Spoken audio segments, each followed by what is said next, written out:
নমস্কার, আমি সুরঞ্জনা। সুরুজ কিচেনে আপনাদের সবাইকে অনেক অনেক স্বাগত।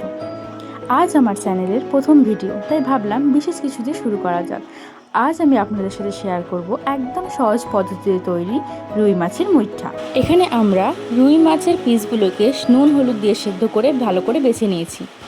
এবার এর মধ্যে সেদ্ধ করা আলু, এরপর পেঁয়াজ, রসুন, আদা আর লঙ্কা দিয়ে তৈরি করা একটা বাটা মশলা 2 চামচ দেব।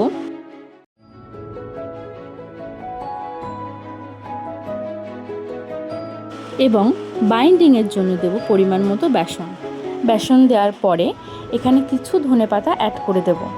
এবার কিছু ঘরোয়া মশলা যেমন নুন, হলুদ, লঙ্কার গুঁড়ো, গরম মশলা এবং 2 টেবিল চামচ সর্ষের তেল দিয়ে ভালো করে মিশিয়ে নেব।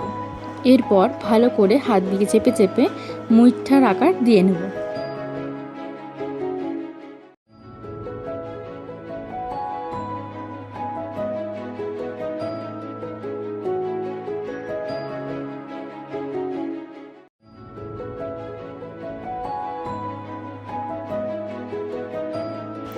এবার মুইঠার শেপ দেওয়া হয়ে গেলে গরম সর্ষের তেলে লাল লাল করে ভেজে নিতে হবে। সর্ষের তেল ব্যবহার করার কারণ হলো অথেন্টিক ফ্লেভার আনার জন্য। আপনারা নিজেদের মতো করে যে কোনো তেল ব্যবহার করতে পারেন।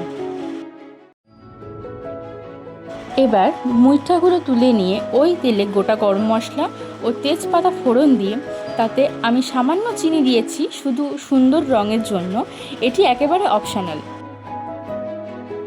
এরপর চিনি সামান্য মেল্ট হয়ে গেলে তাতে কুচি করে রাখা পেঁয়াজ দিয়ে দেব।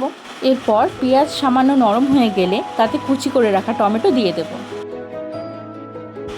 এরপর পেঁয়াজ আর টমেটো গলে গেলে তাতে কিছু বেসিক ঘরোয়া মশলা যেমন নুন, লঙ্কার গুঁড়ো, জিরের গুঁড়ো, ধনের গুঁড়ো দিয়ে সামান্য ভাজা ভাজা করে তাতে বেটে রাখা মশলা দিয়ে কষাবো। এরপর মশলা থেকে তেল ছেড়ে দিলে তাতে কিছু গোটা কাঁচা লঙ্কা ও গরম জল দিয়ে কড়াইটা ঢাকা দিয়ে দেব। এরপর ঝোল ফুটে উঠলে তাতে তৈরি করে রাখা মুইঠা দিয়ে ঢেকে রাখবো। 2 মিনিট মতো ঢেকে রাখবো যাতে মুইঠার মধ্যে সমস্ত ফ্লেভার ভালোভাবে ঢুকে যায়। এরপর নামানোর আগে সামান্য গরম মশলা ও ঘি দিলেই রেডি আমাদের গরম গরম রুই মাছের মুইঠা। আর রেসিপিটি ভালো লাগলে একটা লাইক করবেন আর আমার এই নতুন চ্যানেলটিকে সাবস্ক্রাইব করে দেবেন। Thank you.